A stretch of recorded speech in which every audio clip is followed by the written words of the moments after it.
Measurement techniques में अब almost second last चीज जो अभी हम डिस्कस करने लगे हैं वो है हमारे electrical meters. Okay, electrical meters के अंदर आ जाते हैं हमारे पास 2-3 टाइप्स के मीटर्स हैं, जिसमें सबसे पहले हम बात करते हैं वोल्ट मीटर की। देन आ जाएगा हमारे पास एमीटर, उसके बाद galvanometer.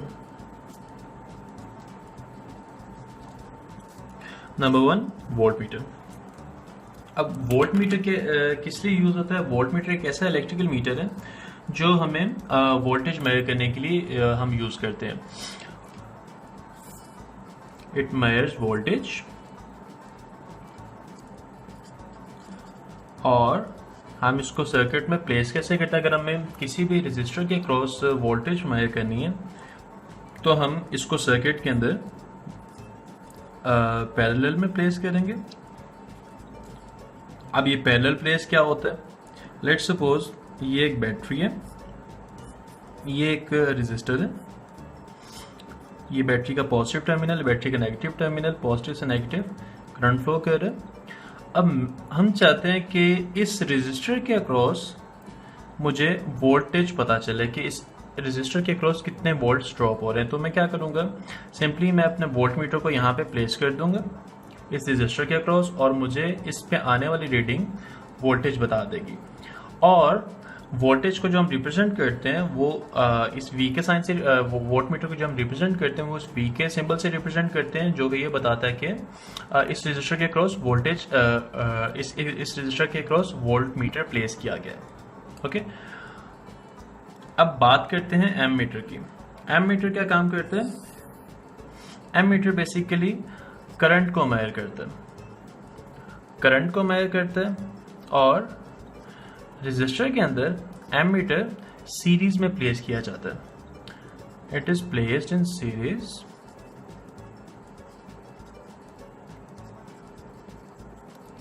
In a circuit.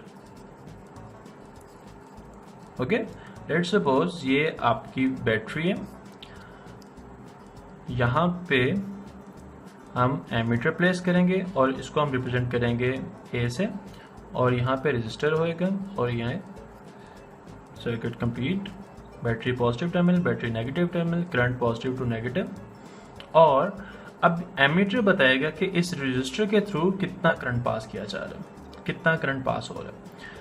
Third thing is galvanometer. Galvanometer ना तो वोल्टेज मेजर करता है ना तो करंट मेजर करता है, मेजर कुछ भी नहीं करता। वोल्ट मीटर बेसिकली डिटेक्ट करता है करंट को और उसकी डायरेक्शन को, detect current and its direction. Okay, अब गैल्वेनोमीटर का एक एक्सपेरिमेंट होता है गैल्वेनोमीटर का, जो उसको हम पोटेंशियोमीटर के नाम से जानते हैं। पोटेंशियोमीटर में क्या होता है कि एक सेल होता है जिसकी अननोन ईएमएफ होती है, एक दूसरा सेल होता है जिसकी नॉन ईएमएफ होती है, यानी कि नॉन वोल्टेज होती है। अब गैल्वेनोमीटर क्या करता है कि गैल्वेनोमीटर जब गैल्वेनोमीटर ये है, यहाँ पे इसकी नीडल जब 0 पे आ जाती है, इसका मतलब ये होता है कि जो सा हमारा अननोन सेल है उसकी ईएमएफ और नॉन सेल की ईएमएफ इक्वल हो चुकी है। और गैल्वेनोमीटर हमें बताता है कि जो सा अननोन सेल है उसकी ईएमएफ कितनी है। तो उसको हम नल मेथड के लिए भी यूज करते हैं गैल्वेनोमीटर को। अब गैल्वेनोमीटर नल मेथड के लिए कैसे यूज होता है इसको भी हम नेक्स्ट टॉपिक में बेसिकली डिस्कस करते हैं। आपको अभी ये जानना है कि गैल्वेनोमीटर करंट को डिटेक्ट करने के लिए और उसकी डायरेक्शन को डिटेक्ट करने के लिए यूज किया जाता है। ओके, तो अब हमने जैसे पहले बात की थी इलेक्ट्रिकल मीटर्स की, तो उसी के अंदर अब हमें डिस्कस करना है गैल्वेनोमीटर का यूज। गैल्वेनोमीटर का यूज इन नल मेथड। अब नल मेथड है क्या? बेसिकली नल मेथड ये है कि एक गैल्वेनोमीटर हम यूज करते हैं ये देखने के लिए कि दोनों साइड्स पे पोटेंशियल डिफरेंस इक्वल है। अब दोनों साइड पे पोटेंशियल डिफरेंस इक्वल का मतलब क्या है? लेट्स सपोज हमारे पास एक सेल है जिसका ईएमएफ अननोन है, ये सेल है, इसका ईएमएफ अननोन है, इसके ईएमएफ को मैं कहता हूँ EX, और एक हमारे पास सेल है जिसका हमें ईएमएफ पता है, जिसको मैं कहता हूँ ड्राइवर सेल। और लेट्स सपोज इस सेल का ईएमएफ है 6 वोल्ट्स और इस सेल का ईएमएफ अननोन है। अब होगा ये कि मैं इन दोनों सेल्स को और गैल्वेनोमीटर को इस अरेंजमेंट में कनेक्ट करूंगा। ए और बी, ए से लेकर बी तक एक रेजिस्टिव वायर है, ओके, जिसकी एक पर्टिकुलर रेजिस्टेंस है। Let's suppose A till B the resistance is 100 ohm, okay. तो ए से बी एक वायर है जिसकी रेजिस्टेंस 100 ओम है। सी को, और ये पॉइंटर जो आपको यहाँ पे एरो नजर आ रहा है, ये जॉकी है। जॉकी मतलब एक वेरिएबल कनेक्शन है जो इस वायर पे कहीं भी बनाया जाता है फ्रॉम द गैल्वेनोमीटर, ओके। तो अब इस पूरे के पूरे अरेंजमेंट को मैं इस तरह कनेक्ट कर दूंगा। और रिमेंबर वन थिंग कि हमें इस अननोन सेल का ईएमएफ फाइंड आउट करना है, ओके। तो मैं क्या यूं कि जब आपने इसको इस अरेंजमेंट में अरेंज कर दिए तो आप इस जॉकी को ए टिल बी मूव करने लगे। अब जिस पॉइंट के ऊपर भी आपका गैल्वेनोमीटर इस तरह की डिटेक्शन शो करेगा, यानी जहां पे भी आपका गैल्वेनोमीटर की नीडल 0 के ऊपर होगी, उसका मतलब ये है कि ड्राइवर सेल की और अननोन सेल की ईएमएफ इक्वल हो चुकी है। सॉरी, उसका मतलब ये है कि ए और सी के क्रॉस ड्रॉप होने वाला पोटेंशियल डिफरेंस और सेल ईएक्स की ईएमएफ इक्वल हो चुकी है। बट अगर उस पॉइंट से फर्दर आप जॉकी को मूव करते हैं टुवर्ड्स राइट, तो आपको गैल्वेनोमीटर कुछ इस तरह की डिफ्लेक्शन शो करेगा। और अगर उससे आप टुवर्ड्स लेफ्ट मूव करते हैं तो आपको गैल्वेनोमीटर कुछ यूं डिफ्लेक्शन शो करेगा। जीरो डिफ्लेक्शन तभी गैल्वेनोमीटर शो करेगा जब एसी के अक्रॉस पोटेंशियल डिफरेंस इक्वल हो जाएगा सेल ईएक्स की ईएमएफ की इक्वल, ओके। और उसको फाइंड आउट करने के लिए हमें क्या करना होगा, हमें ये इस इक्वेशन का यूज करना पड़ेगा। आपने क्या करना है कि जहां पे गैल्वेनोमीटर के ऊपर जीरो डिफ्लेक्शन होगी वहां पे आप रुक जाएं और ए टिल सी आप लेंथ बाय कर लें और ए टिल बी आपको लेंथ का पता होना चाहिए, okay. So in order to find the unknown EMF of cell EX will be equal to EX over ED will be equal to AC over AB, okay। Let's suppose AC की length होती है 4, AB की length होती है 10 units और driver cell है let's suppose आपके पास 6 volts. तो हमारा EX जो सा हो जाएगा, हमारा अननोन EMF जो आ जाएगा वो आ जाएगा equal 4 over 10 into 6. So it would be 2.4 volts. तो ये जो अननोन EMF है इस सेल का that will become equal to 2.4 volts. तो इस तरह हम गैल्वेनोमीटर का यूज करते हैं नल मेथड में, जिसके अंदर दोनों पॉइंट्स के ऊपर दोनों एंड्स के ऊपर EMF या वोल्टेजेस इक्वल हो जाते हैं और हमें पता चल जाता है कि जो सा अननोन सोर्स है उसके क्रॉस पोटेंशियल ड्रॉप कितना हो रहा है। अब ये जीरो क्यों हुआ, ये डिफ्लेक्शन जीरो क्यों हुई, उसकी रीजन है। उसकी रीजन ये है कि करंट तभी फ्लो होता है जब कोई ना कोई पोटेंशियल डिफरेंस हो। पोटेंशियल डिफरेंस की कोई ना कोई वैल्यू होनी चाहिए। लेट्स सपोज एसी के अक्रॉस अगर पोटेंशियल डिफरेंस है 4, इस सेल की ईएमएफ है 6, तो इस सेल से इसकी तरफ करंट फ्लो करेगा। एसी के अक्रॉस पोटेंशियल डिफरेंस है 8, इस सेल की ईएमएफ है 4, तो एसी से इस सेल की तरफ करंट फ्लो करेगा।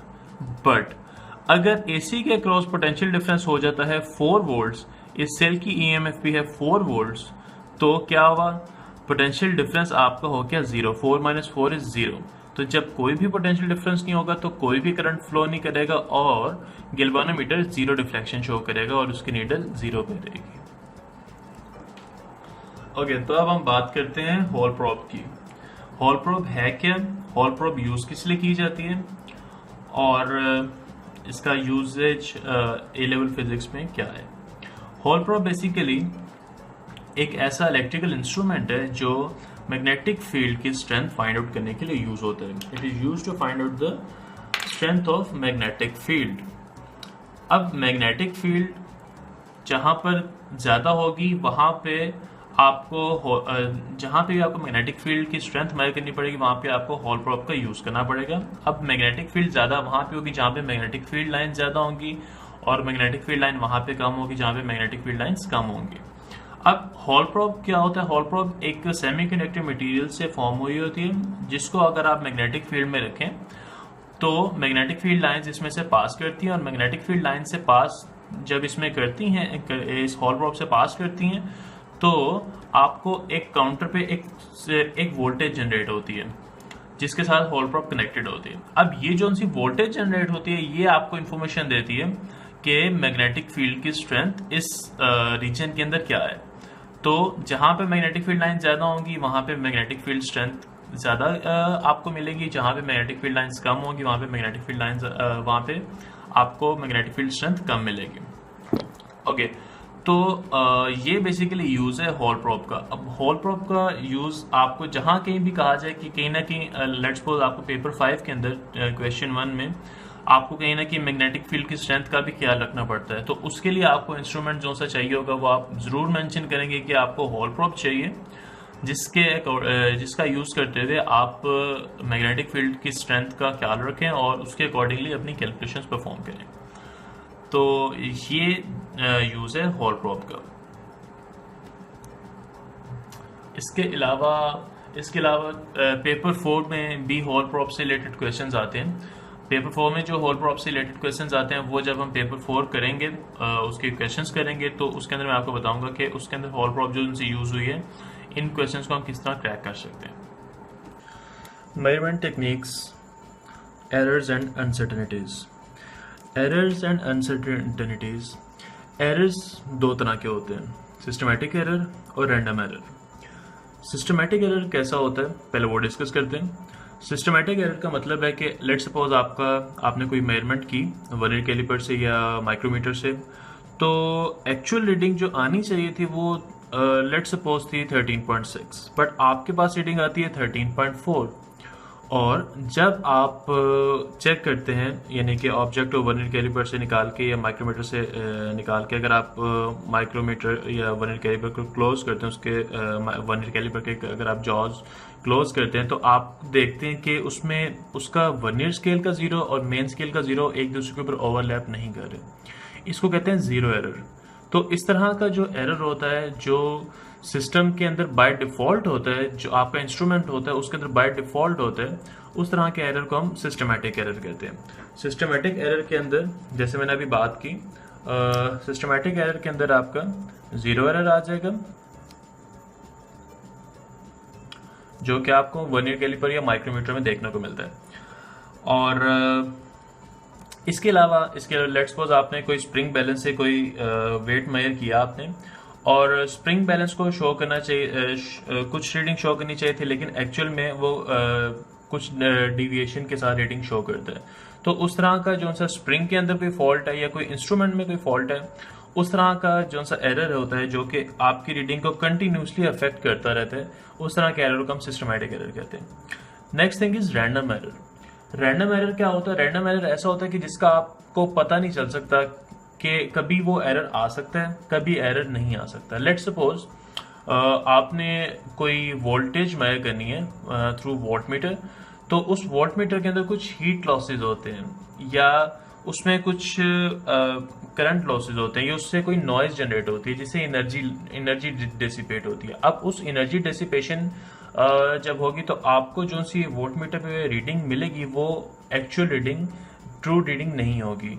इस तरह के एरर्स को हम रैंडम एरर्स कहते हैं जिनका हमें नहीं पता होता कि वो आ सकते हैं, इंस्ट्रूमेंट्स के अंदर आ सकते हैं एरर्स, वो हमारे मेथड ऑफ मेजरमेंट के अंदर आ सकते हैं, और इस तरह के एरर जिनका हम एग्जैक्टली नहीं बता सकते कि ये एरर कौन सा है या कहाँ से आया या एक्चुअल जो सी हमारी मेजर्ड रीडिंग है वो एक्चुअल रीडिंग से हमारी क्यों डिविएट कर रही है, उस तरह के एरर्स को हम रैंडम एरर्स कहते हैं। तो इसमें मैं कह देता हूँ कि noise in an electrical instrument,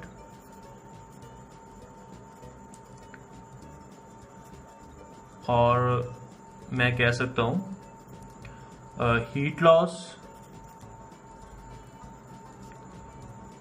in an instrument, तो इस तरह के एरर्स जो से होते हैं वो रैंडम एरर्स में कंसीडर किए जाते हैं। Difference between precision and accuracy. Accuracy और प्रिसीजन में क्या डिफरेंस होता है? ये बहुत एक कंफ्यूजिंग कॉन्सेप्ट है जो मोस्टली स्टूडेंट्स से अंडरस्टैंड करने में मुश्किल उनको आती है।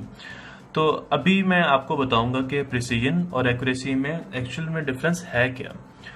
लेट्स सपोज आपने एक ऑब्जेक्ट है जिसका एक्चुअल जो सा मास है वो 5 kg है। आपने इसकी 5 टाइम्स इसको मेजर किया, इसका वेट। तो 5 टाइम्स वेट मेजर करने पे जो सा इसका वेट आया, एक फर्स्ट टाइम आया 4.9, देन 5.1, 5.3, 4.7 एंड 4.8।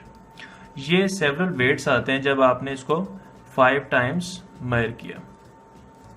ओके, और इनका आपने एवरेज लिया। लेट सपोज ये एवरेज आता है हमारे पास 5.1। अब एक्यूरेसी क्या है, प्रिसीजन क्या है? एक्यूरेसी का मतलब ये है कि आपका एक्चुअल वैल्यू में और मेजर्ड वैल्यू में डिफरेंस कितना है। This is your actual value and this is your measured value.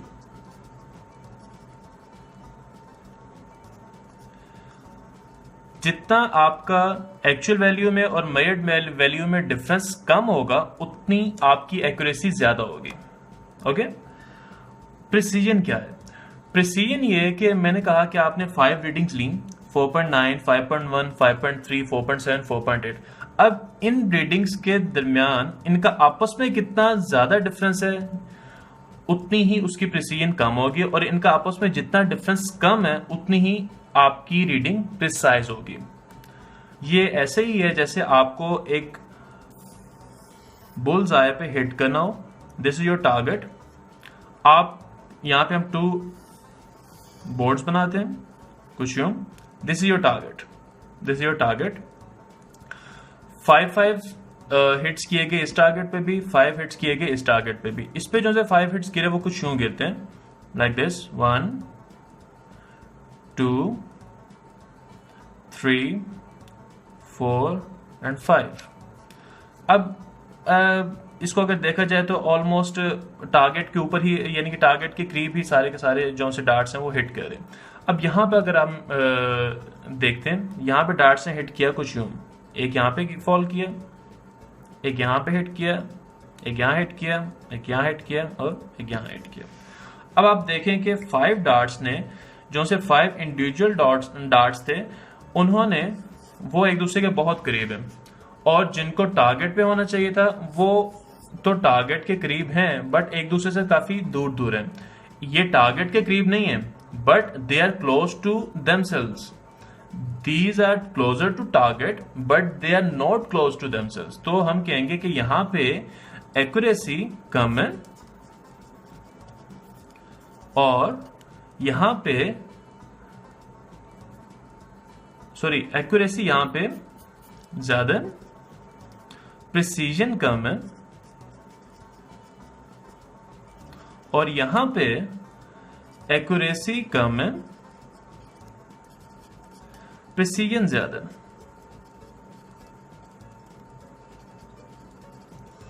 Okay, तो इन द एंड इसको कंक्लूड करते हुए, अगर आपकी रीडिंग एक्चुअल रीडिंग से क्लोजर है तो इट मीन्स ये एक्यूरेट है। और अगर आपने एक मेजरमेंट की है एक एक्सपेरिमेंट में और वो आपने मेजरमेंट 5 टाइम्स की है, वो 5 टाइम जो आपको रीडिंग मिली है, अगर वो रीडिंग्स एक दूसरे से करीब करीब हैं तो वो आपकी मेजरमेंट प्रिसाइज है, ज्यादा प्रिसाइज है। अगर वो इंडिविजुअल रीडिंग्स एक दूसरे से दूर दूर हैं, इसका मतलब आपकी जो सी मेजरमेंट्स हैं वो लेस प्रिसाइज है। मैं यहां पे इनको लिख देता हूं। Accuracy, the measured value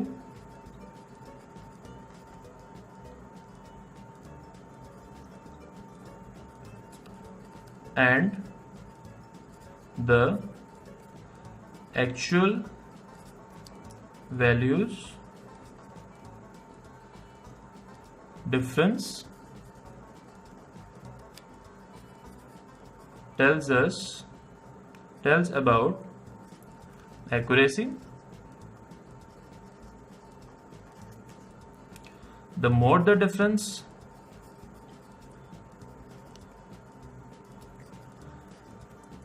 accuracy will be lesser. That means जितना आपका मेरिट वैल्यू में और एक्चुअल वैल्यू में डिफरेंस होगा, उतनी आपकी, जितना ज्यादा डिफरेंस होगा उतनी आपकी एक्यूरेसी लेस होगी, और जितना लेस डिफरेंस होगा उतनी आपकी एक्यूरेसी ज्यादा होगी. On the other hand, precision, the difference between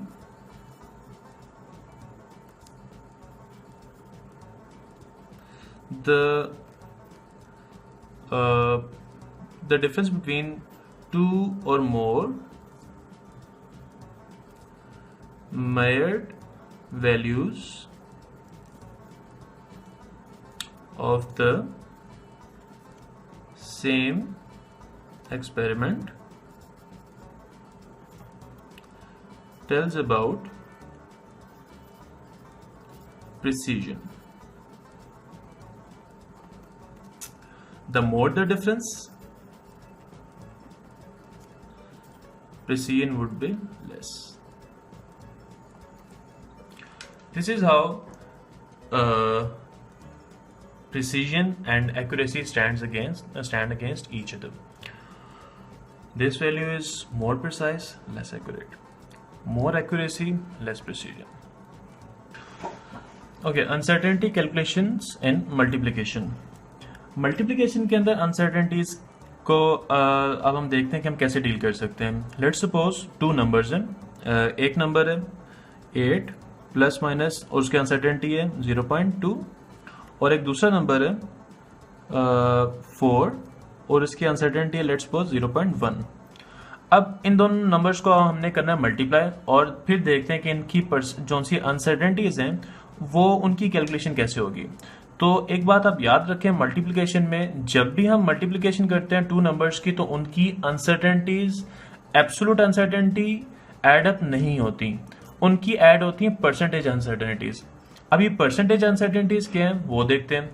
let's suppose मैं इस फर्स्ट नंबर की परसेंटेज अनसर्टेनिटी फाइंड आउट करना चाहता हूं, तो वो मैं ऐसे करूंगा 0.2 जो कि इसकी एब्सोल्यूट अनसर्टेनिटी है, डिवाइड बाय 8 जो कि रियल नंबर है, मल्टीप्लाई बाय 100, तो मुझे आंसर मिल जाएगा 2.5%. तो ये जो 2.5% है ये इस नंबर की परसेंटेज अनसर्टेनिटी है. इसी तरह मैं इस नंबर की भी परसेंटेज अनसर्टेनिटी फाइंड आउट कर लेता हूं, तो वो आ जाएगी मेरी 0.1/4 इंटू 100.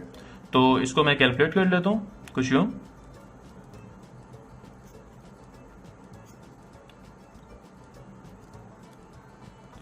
सो इसकी भी मेरी परसेंटेज अनसर्टेनिटी आ गई 2.5%. अब दोनों की परसेंटेज अनसर्टेनिटी आ गई 2.5%. अब मुझे इन दोनों नंबर्स को करना है मल्टीप्लाई.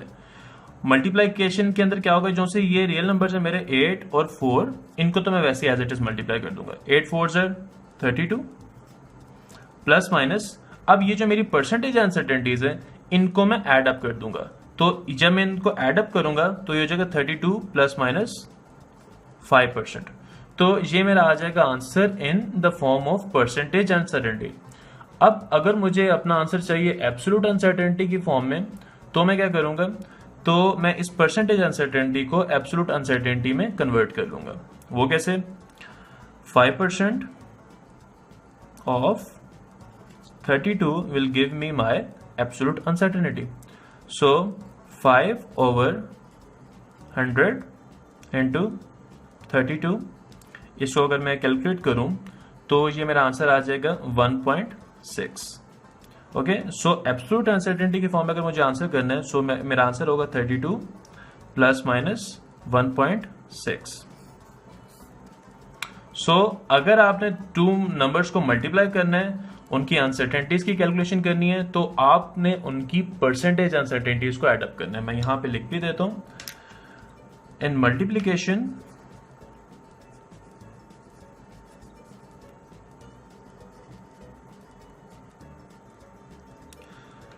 percentage uncertainties